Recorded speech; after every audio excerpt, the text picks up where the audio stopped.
Le gaz et le nucléaire sont considérés comme des énergies durables. Le Parlement européen a rejeté mercredi une proposition qui visait à exclure ces deux ressources de la taxonomie.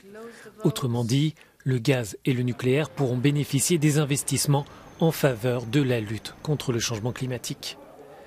Pour les eurodéputés écologistes, ce résultat remet en cause la feuille de route environnementale des 27. C'est un désastre pour le pacte vert. Si vous voulez perdre toute crédibilité en vous tirant une balle dans le pied, c'est exactement ce qu'il faut faire. Le vote s'annonçait serré dans l'hémicycle.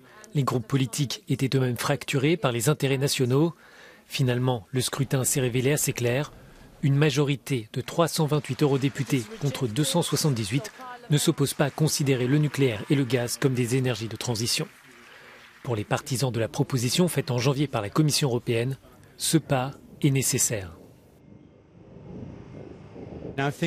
Je pense que cela reflète les besoins. Le gaz est possible uniquement pour remplacer le charbon, seulement avec les meilleures technologies disponibles. Concernant le nucléaire est risqué, c'est pourquoi il n'est pas dans la catégorie verte, mais c'est une énergie décarbonée. C'est donc utile dans la lutte contre le changement climatique.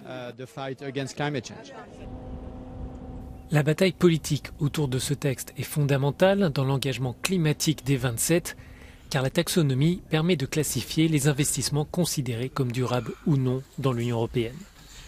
Le gaz et le nucléaire sont donc rangés dans la catégorie des énergies qui permettent de réduire les émissions de CO2.